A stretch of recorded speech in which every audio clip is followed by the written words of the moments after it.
Morning. Okay. Morning. Morning, darling. We were going to talk about safe spaces today. Safe spaces. Ooh.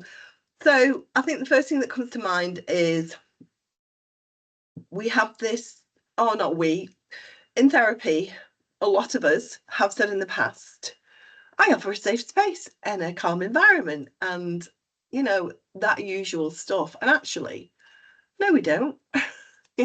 Any space that's new for anybody is not safe.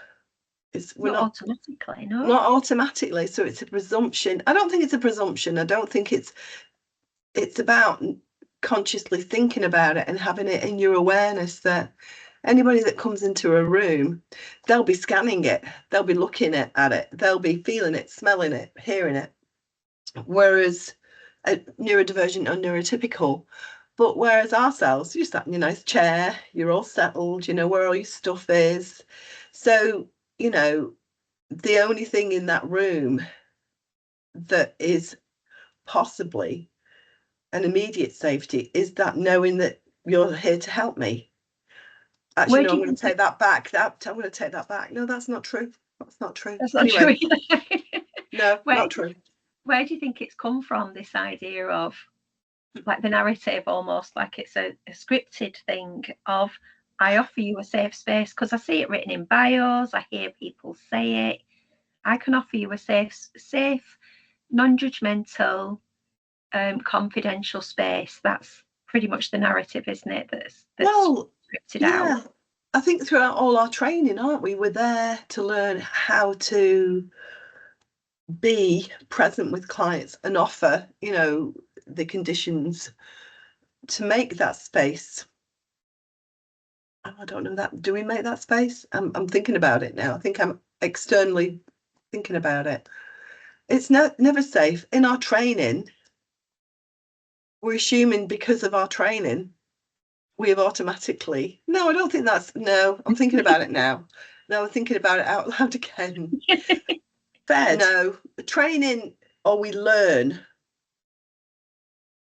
or it's become one of those things that it's supposed to be natural, that because we're sitting there as therapists or support people or mental health workers or whatever capacity we are in a helping capacity, that we have automatically got a safe space. It's an automatic thing. It comes along with the features of us. We're in a room, it's safe. I'm thinking now, my mind's gone to Gestalt.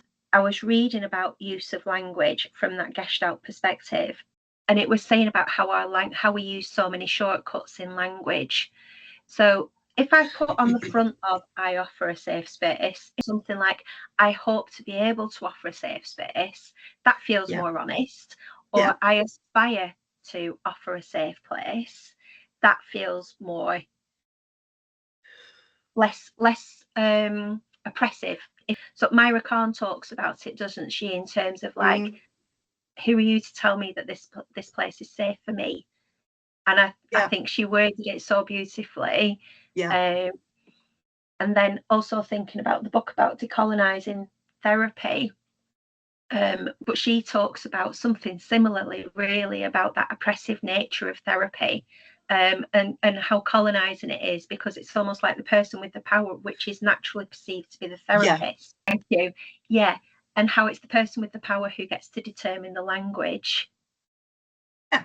And language is a funny one, isn't it? That whole, you talked about language makes meaning, and in Gestalt it's more, especially working with children, you use language in chunks, phrases, concepts rather than individual words.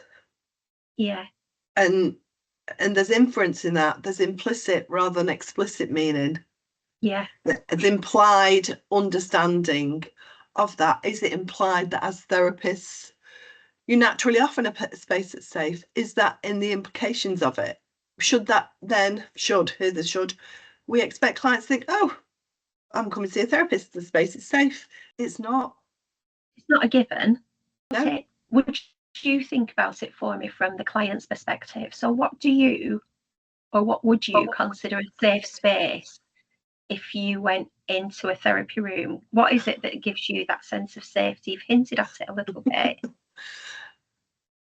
It depends on what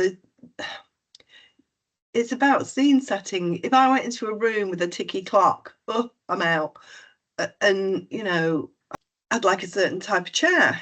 I'd like the room to be quite not too bright, but not too dim. Here we go. If someone was wearing a very strong perfume, it would really knock me. I want to be out of there because I've got a really heightened sense of smell. If someone's nervous, I feel, for me, I'd pick that up. I would not. I would make me nervous. You're here to hold me and keep me safe, and you're nervous. Unless they said, I find it nervous first session, getting to know somebody, so you're being congruent and saying your feelings. The thing in the room more than anything, if in fact a room did have all that sensory stuff, if that person was calm, if that person was congruent and said, there are things in here, I realise that you have sensory needs, because I would have told the therapist in advance. If they were trying to accommodate as much as possible and were explicitly open about that, this is what we can offer, then it's about the therapist, working with me. So I feel acknowledged. Because it's not just about, you come in, say you came in with anxiety. It's not just about the anxiety. What if I'm in the room and the room makes me anxious? What if that smell makes me anxious? What if the ticking clock, I can't concentrate because that's ticking. All I'm focusing on is the ticking. Yeah. Now I'm thinking about like the high masking. Would I tell my therapist that, or would I even know it, in terms of would my sensory system be able to work out, why do I not feel comfortable? Why do I not feel comfortable? Why am I not fully engaging? Why do I not feel entirely safe? Is that safe? I don't know if it is about safety. Is it about me? Yes, it's still. So it then turns into that inner critic. And a lot of clients have learned not to ask, have learned to be good, have learned and internalize it. Trying to understand how to connect is our job. It's our job. It's not a client's job to find the way to connect. It's our job, our training, and our learning that helps advance that ability to connect in different ways. Because there'll be lots of adults who would find it much easier to communicate through different mediums. Because sometimes their talking may have been the way that they've got themselves into difficulty, or because they're not good at explaining, or they're not confident in articulating themselves, that is not going to tell their story fully. It doesn't encapsulate how they feel. So I get really passionate about that, because how many people have you met that say one thing but the body and the face is saying completely something else? The sound bites or the subtitles are on the face or in their body. I think when you talked about that kind of creating safe spaces, you're talking about anti-discriminatory practices, you're talking about intersectionality. We've been talking about intersectionality since, what was it, Kimberly Crenshaw brought it in about black women. Then it was taken up with LGBT, but it's about that combination or the intersection between power, isn't it? Power in the room. Disarming that pit of power that we will have. This came up in a studies conversation, and brought in that perspective of power isn't good or bad, it just is. Our job is to recognise it. So it's not about weaponising it, it's about seeing the opportunity for it to be weaponised, and us kind of working with that knowledge that we can't fully control how that's perceived. So we don't obviously go into a room with the intention of displaying our power. If anything, my training was like, how do you show your client that you're not holding all the power? But then there's still the choices. Like if I think about the environment, for example, I put such a lot of thought into what was going to go into my therapy room, because one, it's quite fun to do, but also it's like I know that I'm going to spend a lot of time in there, and I want my therapy participants to really be able to and have that feeling when they come into the room. That's part of my aim. It's more from my frame of reference. Absolutely. And I think the more I've got to know myself and the more I've worked with children and adults, you know, when I first started the mental health team, one of my very first clients, I always remember they used to always bring this big bag of stuff, and every week she banged it on the table between us. I wanted to know what's in the bag. She was like, why don't you ask what's in the bag? And out poured the bag, and it was full of art stuff. And that's where the therapy started. That's where the connection started. It's like when someone comes into a room, for me, I've got bean bags, I've got lumpy sofa, I always call it. I feel like I'm the princess and the pea. And then I've got comfy chairs, I've got sit on the floor, I've got a bouncy ball, I've got stand up on a wobble board. And when you offer somebody, do what you want, at first they'll often go to the go-to of sit down. But once they get to know that it is okay to walk around with slime in your hand, or it is okay to stand on a wobble board with the back to you talking to you. And that's not just children. No, and you're creating that space. The power changes, doesn't it? They're taking the control and autonomy in the room. And that's where power connects. Your power stays in place and their power stays in place, and you're working together and there becomes an equality. I think equality and equal. Yeah, parity. Yeah. So, which is great. Your room sounds big, but most therapy rooms are actually quite small, aren't they? They've got room for a couple of chairs and the essentials, but not really very much else. No, you're in the broom cupboard sometimes, aren't you? As well, yeah, there is those instances as well. Let's go with the small room because that's the most challenging. Yes. So what advice would you give, knowing what you know now that you didn't know then? I think about first I'd say to the person, stand in the room and look at how it makes you feel. You get to know the room. What colours are on the walls? What are the furnishings? What's the sofa like? Is there room for another chair or a different type of chair? Is there flexibility to where you sit? What's the noise like? I'd be looking at it from a sensory point of view. Is the room warm? Is the room cold? Can you change? And it's getting the balance between that, trying to create as much as possible. But then also you've got that idea that actually you can't make anything perfect for anybody. You've got to get the balance, and then asking the client, being really open, saying, look, my room's quite small. How are you with proximity to another person? Where would you find it most comfortable? It's asking those questions. So you're trying to understand their needs and how you can accommodate to a point. You're never going to accommodate for everybody. There's an element of facilitating self-advocacy for the therapeutic participants in that, isn't there? By inviting them to have an opinion and voice it, and that be safe. I'm thinking about my small therapy room. There's an overhead light, of course there is, but then I've also got side lights. Yes. And the overhead light for me, sometimes it's like I can't tolerate that. It's too much on some days. So I'll put the dim lights on. And even that's a negotiation. And if the therapeutic participant wants that big light on, I've got to. Again, I'm a participant in that room as well. Yeah. And it's kind of, can I tolerate that today? And I might try it and might go, no, I can't concentrate. And it's back to renegotiating. Yes. So I suppose there's something about the fluidity of the contract, which is coming up for me. Not the written contract, but the how do we do this contract? When you are working with clients that come in and turn all the lights on and they're really bright, or they turn them off because they need it dimmer, they take that control, but then you can also use that as data to go, I wonder what that's like at, in other environments, at work or in school or at home. How do you manage it there? If you've not got that ability to go, I need that off, or I can't sit there, or that's uncomfortable, or I need to stand up. So you're helping your clients also within that.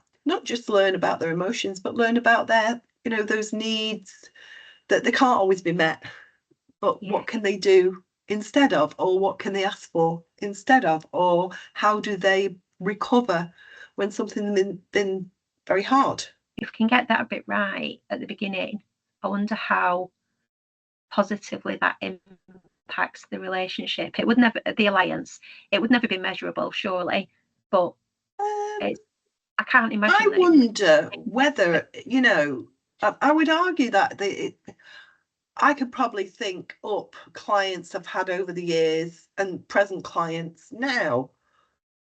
I can think of how many don't sit down, how many move around, how many change their presentation as they regulate. And then we're not just talking children either, we're talking adults. You know, so you're allowing them to settle in the space. I don't know where I'm going with that, but I think I'm going somewhere. But I do know throughout my practice, I see this all the time. See it all the time.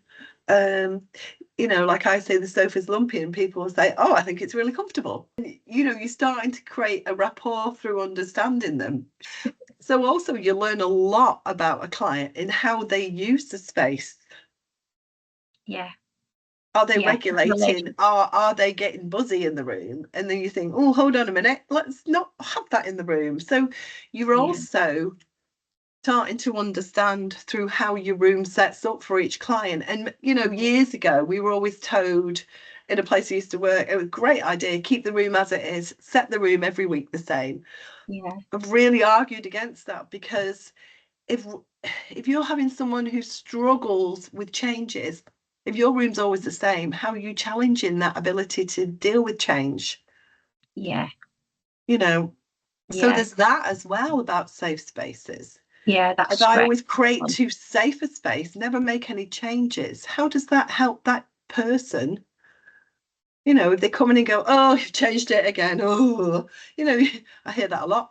Oh, you've changed it again, or you've not got everything out, or, and then you're also helping them, you know, it's unsaid, helping them to go to advocate for what they want. It reminded me of a conversation that I had again just after trading, when I was working with young people, and I was really questioning whether can I create a space that is too safe, because it became quite predictable almost. Yes. And I really think that the learning happens in the stretch zone. We've got to be comfortable enough to go into a stretch zone. You know, we've got to feel safe to kind of tiptoe towards a stretch zone, but then to not go into a stretch zone feels wrong as well. So I know I was really wrestling with that, and I didn't necessarily get an answer back then. I took it to clinical supervision, because I'm like, something's going on in my practice. What is this? You know, am I making something too safe? And that idea that clients didn't want to leave me, you know, it's like, can I work with you forever? Okay, there's something wrong here. Well, it's interesting how even the way you set your room up, you can start to learn how connected you are getting with a client. Because even though my seating's spaced out, you know, when I start to get to know someone, I'll say, do you mind if I sit over there a bit closer? And it isn't very close. But it's also getting the client used to me, because doing different, you know, in that relational space. So for a lot of the people that really struggle, they'll sit farther away from me. But as the connection starts to begin and they start to trust me, because it's my job, not their job, my job, checking out, is it all right if I sit here? Or, you know, sometimes, especially with children, we've got to kind of be mindful of that. Some kids will say, will you come and sit next to me? I said, well, I'll sit here. There's a lot of respect in how you do that, isn't there? And I remember that being part of my training, you know, to kind of catch yourself before you do the automatic thing. Yes. So it might feel very natural for me to kind of come and sit next to somebody who is distressed, for example. And it's like, no, fight that urge. Whose benefit is that for? Yes. But it's everything, isn't it? Don't necessarily reach for the tissues. Don't automatically offer them a glass of water. Don't disrupt the process, basically. Be curious about the process. Acknowledging also, if we get it wrong in a room, really important. Oh, sorry, I made you feel, I noticed you you move back from me. So say, for example, if I stand up and you see a client, even in those nuanced things that you see them move back, you think, oh, okay, I need to be conscious of saying, I'm just going to get up. You know, I'm just going to change the lighting in here. Is that okay? So you're not just doing things that you expect them to be okay with. You've got to be really conscious of you with them. Yeah. Slowing down, isn't it? A lot. Yeah. Slowing down a lot. It's a waltz, not a tango. Yeah. I like that.